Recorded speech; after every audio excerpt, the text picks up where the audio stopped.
Hey, welcome to 915 Insiders out here at Ysleta High School with Coach Martinez. Coach Martinez, thank you for having us. Of course, anytime. You're always welcome here. Outstanding. So, Coach, tell us a little bit about yourself. Where did you play your high school football at? What led you to coaching?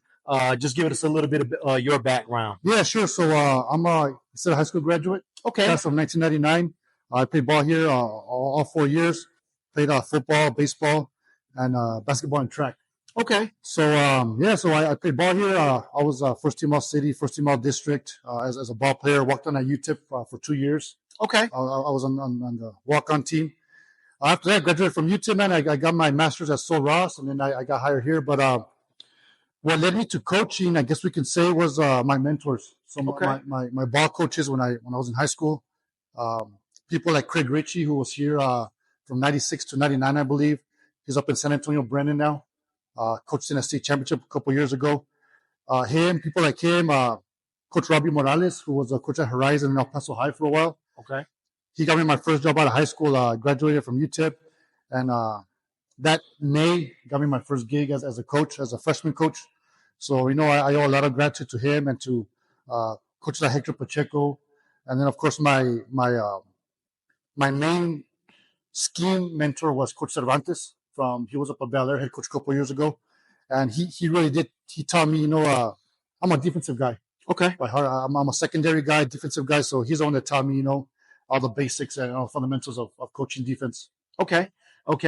So all that led us to your Bow Up program. Yeah. Tell us what it means, what that program means out here at Ysleta High School for your players. Yeah. So when we say Bow Up, in literal terms, it means to get your bow ready to prepare yourself.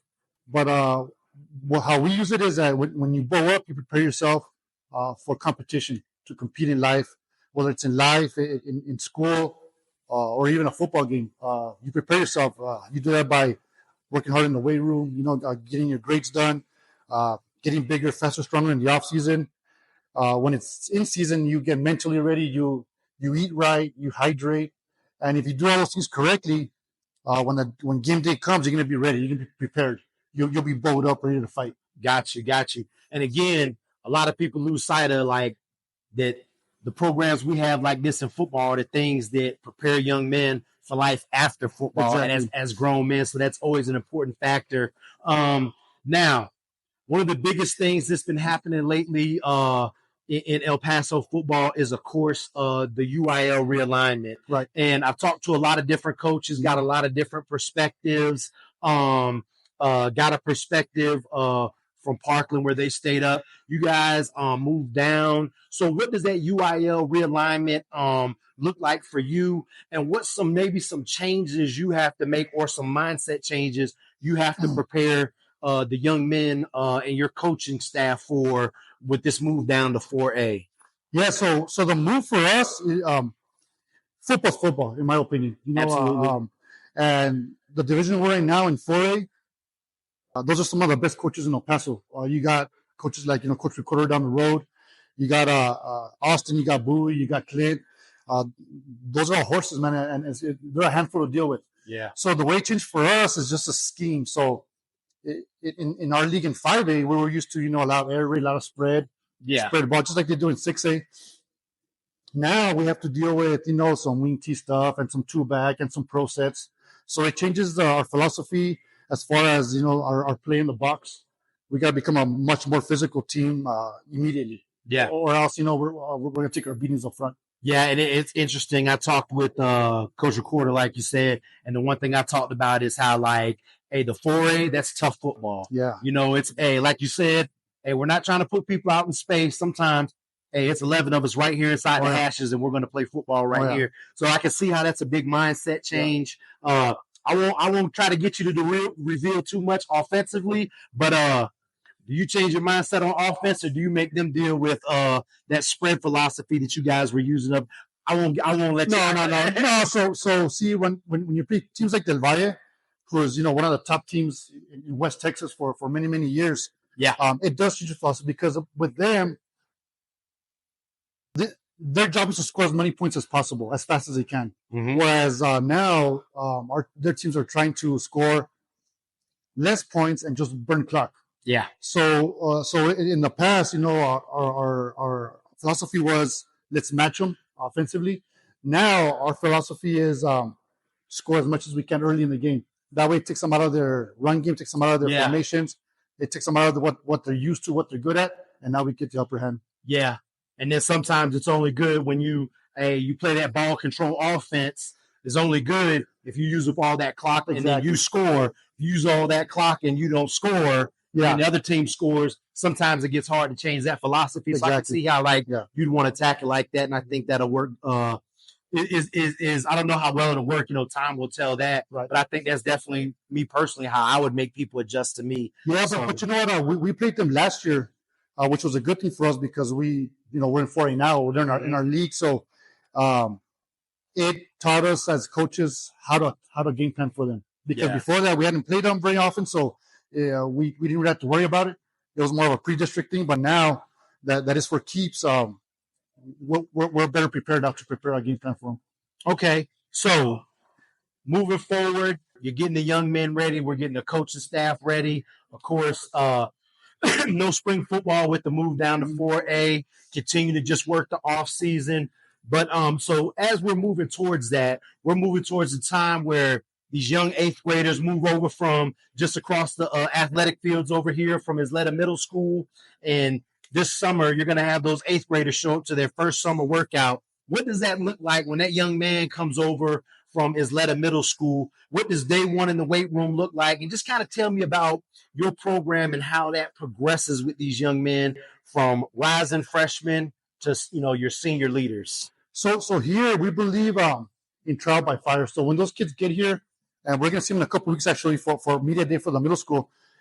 As soon as they get here, some teams like to separate varsity from freshmen in the weight room and on the field, and we don't do that here. As soon as they come in here, we tell them, you know what, guys, right now when you set foot, there is no freshman JV in varsity. That who's where is determined by you and your work ethic, your talent level, your physical development, and all that good stuff. So if you're a freshman from YMS and we see that you got what it takes to be on varsity, we're going to throw you right into the fire and we're going to get you the ball. So we when they come in, we treat everybody like a varsity football player from day one. And meritocracy is one of the things that football is supposed to be based on. So if that young freshman is the best wide receiver, life is supposed to tell him he's supposed to be there. Oh, yeah. So that's a great philosophy to have. Oh, yeah. And again, I like to tell young men, it's after you're done with your youth football in middle school, it's 19U football. Oh, yeah. Don't look at it as freshman, JV. You look at it as 19U football. The quicker you look at it like that, the better you'll get over it, and you'll stop looking at like, well, what am I supposed to do? I'm 15, and that guy's 18. Yeah, that's life. That's life for the next 4 years. Exactly. So that's a good way to attack it. And what we tell you to do is, my job as a head coach is to put the 11 best on the field at all times. My job doesn't dictate put 11 seniors, 11 upperclassmen. It's 11 best. So if you're an 8th grader and you're the best we got, and you prove it on the practice field, then you're going to be on varsity, and that's the way it is. Absolutely, and that's the way it should. So that leads me to my next part I like to ask about, because we always hear Saturday morning, you get on Max Preps, you see the guy who scored 2 touchdowns, the guy who rushed for 150. Yeah.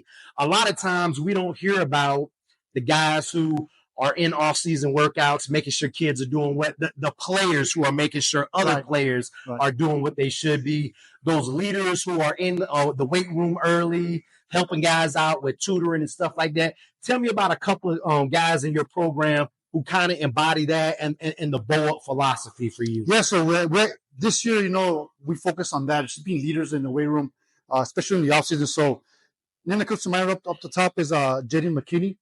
He's going to be a 3-year starting inside linebacker for us. That young man, we work out 4 days a week in the weight room. He's the first one in there, setting it up, telling guys what to do, getting to organize. So when coaches walk in, he's taking charge. So that's one of the guys we're going to talk about, Jaden McKinney. The other one is Eric Solis. He's also an inside linebacker for us, 3-year starter as well. And that cat has grown a lot as a leader, as a young man. And we kind of depend on him to, hey, guys, locker room not organized. We left a mess, whatever the case may be. But those 2 guys right there, we're going to count on them to be our character leaders, our motivational leaders. And they're doing a great job so far. That's awesome, because I had a coach who's always say every time there's a freshman doing something he shouldn't be, there's an upperclassman who let them do it. So guys like that are like extra coaches on your coaching staff. Exactly. They've been in the program for a while. You don't even have to go over there and coach a guy up sometimes. They're telling those freshmen exactly what to do. So guys like that are awesome. All right, Coach. So we talked a little bit scheme-wise and how the things change. What are your expectations if you want to hit on some goals that you have for the young men going into the season with the move down to 4A, and how you plan, what are your goals looking like with that move to 4A? Yeah, so our goal is 10-0. I mean, but again, that's our goal every year. But this year, we're going 4A. Being in 5A, we were always counted out, down and out. We ended up second place one year, fourth the next year. Counted out, but you had some tough games where you battled and you guys acquitted yourself well as probably the smallest school in a division you were playing up in. Exactly. So that's definitely, I think that's a big, that move down to be correctly slotted. That says a lot about you guys, and I think it's going to pay off too. No, it does, and what we told these guys is that now it's expected that they win. We're not. No one's saying, Port State has the smallest school anymore. That never mattered, but it was always something that was brought up.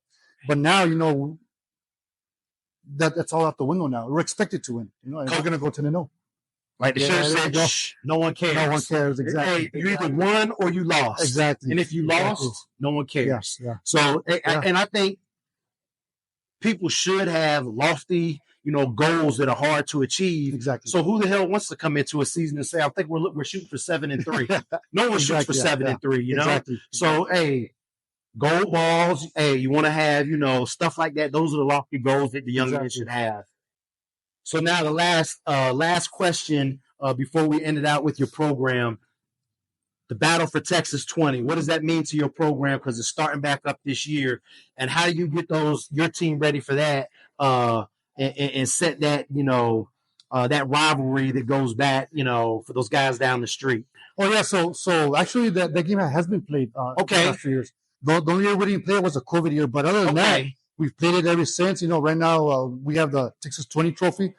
But to these kids, before Riverside was in our league, it meant a lot to them. It meant a lot. And now it means more. It means exactly means more. But you know what? What I told these guys is that I don't care if we're playing Riverside, Clint, Parkland. So whoever's on our schedule that week, that's the most important game of the season. Whatever game we're playing that week. So okay. So I will say this: we pride ourselves for being the Parra of the Lower Valley, and we got the Conquistadores up there. We got the Rangers down here, and anytime we get to play some Lower Valley ball, which in my opinion is some of the best football in town. We're gonna play our hearts out, and we're gonna leave it all on the field, and it's gonna be interesting. Okay, so Coach, I always like to end it like this. I always like coaches to get some time to say, "Hey, this is why a young man should want to come here," and then this is why parents should say, "You know what? I want you to go there and play football." Final sales pitch, Coach. Tell me why Ysleta is the school that parents should be enrolling their kids in to go to school and come and play football. Oh, sure. So Ysleta High School is a gem. It's a gem in the Lower Valley. Early college, some of the best academic scores, some of the highest scholarship dollars in town. Academically, that's why they should be here. They want to get it done. For example, most of our seniors graduate with an associate's degree already. So academically, it's a gem. It's a gem. It really is. And school comes before football, and high school football. Exactly. So, of course, that has to be considered outstanding. Oh, yeah, of course. As far as athletics go, you come to high school, you get an opportunity. And like I told you earlier, it doesn't matter if you're an incoming freshman or first-year senior playing football. If you play ball at high school, whether it's football, basketball, baseball, softball, volleyball, whatever it is, you come to high school, you get an opportunity to shine and to prove your worth. And if you do that, we're going to put you on the court or on the field. Outstanding. And again, like we said, sports are supposed to be meritocracies. If you earned it and you deserve it, you're supposed to have it. Yes, so I think that's a good philosophy that prepares these young men for life with the bold philosophy. Coach, I really appreciate you having us out here. Thank you again for your time. I appreciate it. Thank you.